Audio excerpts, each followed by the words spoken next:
quarterback whisperer? I've been fortunate to be around, all quarterbacks with different experiences. Cordell being the first one in Pittsburgh when I was a coordinator there.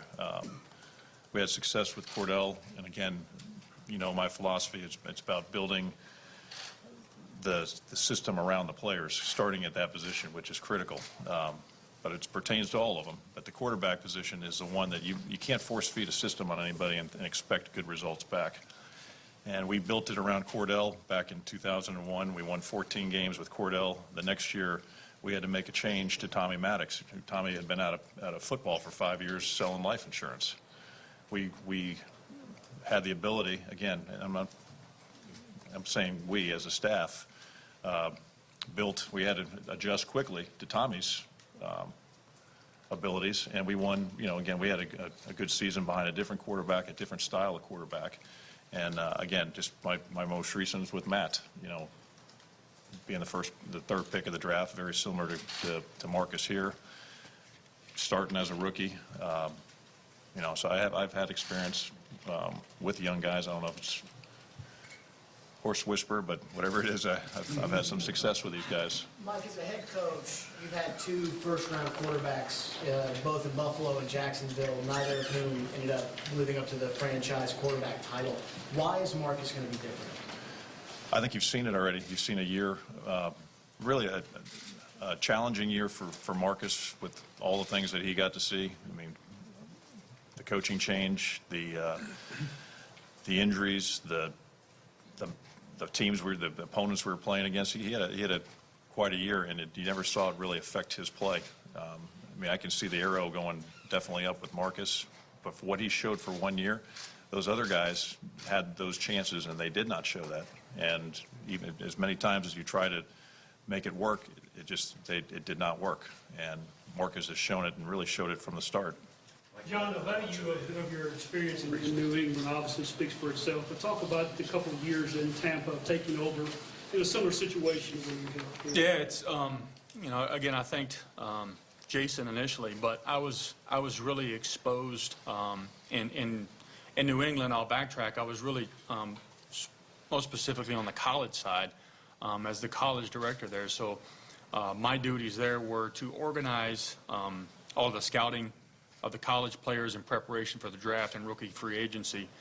And then when I got to Tampa, I was really exposed to everything as it relates to the day-to-day operations of running the football team, to the Monday meetings with the trainer and Jason, working through the emergency list, the practice squad list, preparing for free agency, along with overseeing, the college draft.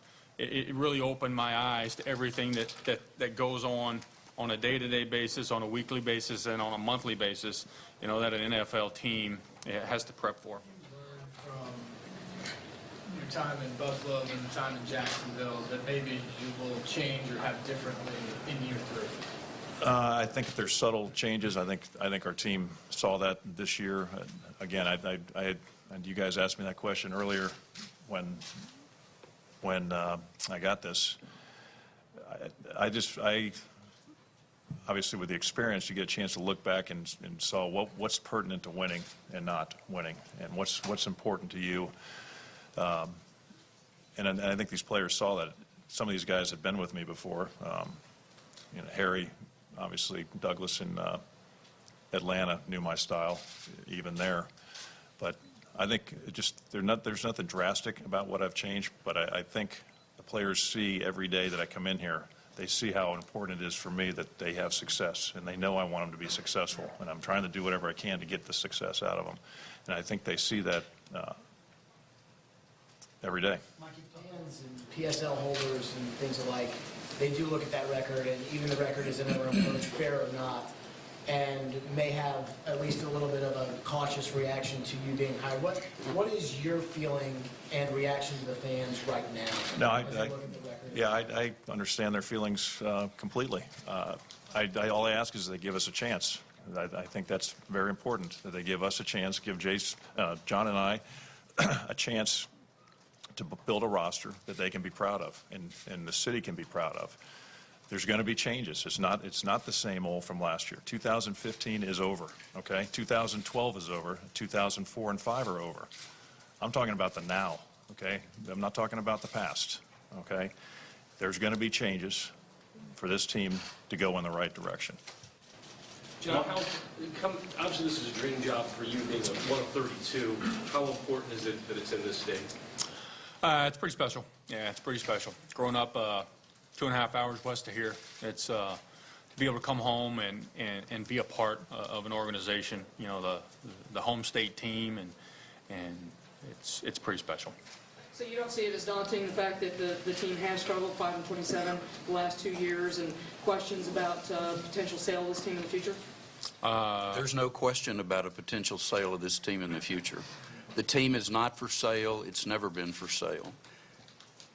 The NFL trying to develop some groups possibly to pick up the team, though? Do they feel differently? You know, it's really hard to do that when it's not for sale. You know, you can have all the buyers in the world, but if there's not a seller, you can't sell anything. The team is not for sale. It's never been for sale. When you find a source listed about whether or not the team is for sale, then feel free to ask those questions about that person. I know all the sources. They're the people that own the team. I don't know how many times we have to deny that it's for sale. The team is not for sale. People who own other teams appear to be the sources. I've never heard that. I've never had a single other person say Some of that. those people at the owners' meetings to try to persuade them to not? Amy has been to owners' meetings, and she'll be at the meetings in March. Amy was busy trying to fill our two most important roles here while those meetings were going on. I have been involved with meetings about Los Angeles for 20 years. The league has been working for 2 decades to try to put a team back in Los Angeles, and I've been to most all of those meetings. You've emphasized time and time again, though, you're not an owner, correct? No, but I speak for the owner, and I voted for the owner at the meetings in Houston. How'd you vote? You know, the ballot was secret. There seems to be certainly a case, though, that the NFL is not happy with the ownership group, and you addressed that a little bit last time. No, I've never heard anyone say they were unhappy with the ownership group. The commissioner has, yes, there is a difference. The commissioner has mentioned that there are issues with the ownership structure, and we address it with the league on a weekly basis. What's the end game of that? You're asking me what the future is about that? I'm asking you, when can we expect that Amy and the commissioner will resolve ownership issues that we can stop asking? I don't know. It has been ongoing since Mr. Adams' death. Is there unhappiness stem from the fact that there was a shift in ownership change from Tommy to Amy? No. Tommy never owned any part of the club. Tommy's wife, Susie, owns part of the club. A shift in the balance of power within the family, so to speak. I don't think so, no. They're concerned with the ownership structure, not with the individual owners. Mike, John, let me ask both of you this. If we get together a year from now, what's fair to expect from where we are today to a year from now as far as improvement? You know, I don't like to put a number on things. We want to add, like I said, to keep coming back to that, we want to add competitive, tough guys that are going to go out there and fight on Sundays for this football team. I think this is going to be it's going to be a fun process, and I'm looking forward to it. But to put a number on it and a prediction, I'm not ready to do that. Mike and John, first, Mike, you talked about changes. From a perception standpoint, from what you see inside and John from outside, especially with player personnel, was it a problem of the wrong players getting in, or the fact that when they were here, they were not properly developed, especially over the last 2 years? Well, I think, you know, the roster's going to change as well. It always does when obviously a new head coach comes in, a new GM. You're going to look at every position and see where it needs to be addressed. You know, there are a number of reasons last year, and really the last 2 years, we dealt with some of those losses. Obviously the injuries, some of those were more impactful than I think anybody really understands. Development of some of the players, that can be probably true as well, and that's why we're making some changes in some of the coaching positions. But I think we recognize what needs to be corrected, both John and I together, and we'll address those when that time comes. Did you have a hand in Michael Turner getting to Atlanta, and is that the kind of guy you need in the backfield to execute the offense that you're envisioning? I did have a hand in that. I actually, at the time, I knew he was a free agent, and I made the comment, I think Peyton Manning was too, and I said, if you can get either one of them, that would be great, knowing that I'd probably end up with the guy I wanted, Michael Turner, knowing the situation. But yeah, I did have a hand in that. Is that what you need here? We're going to look at that. John and I are going to look at that and talk about that. John, how open are you, with the number one pick, to trading it for a package of picks and/or players to help replenish things much more quickly than just with one player? Sure. I can't say with certainty that we are going to move the pick or that we're not going to move the pick, but I think we'll look at any and all offers that come this way and make a decision that's best for the football team. If that means sticking and picking, then we're going to stick and pick. If that means moving around and working the draft with trades, then that's what we'll do. The Patriots were masters of moving around and picking up picks like that. Is that part of your philosophy as well, to try and move up and down in the draft to get the player that's on your radar? I think it's important that you not only that you maximize the value of the pick, but you understand the value of the player. And if the value of the pick and the value of the player are together, then you make the pick. If the player you want, maybe you can slide down and get him 4 picks later. That's knowing the draft. That'll be my charge, to kind of anticipate where those guys are going to go and try to strategically position ourselves to make our football team better. John, you talked a lot about the compete level among your draft picks. How does that balance with that high ceiling we always hear about? Does that take on more importance for you? I'm sorry, say that again? Compete level, does that take on more importance for you than that high ceiling we always hear about athletically? Yeah, no, I think football. To me, football has got to be very important to the guys that we're gonna bring in. It has to be of utmost importance next to their faith and their family.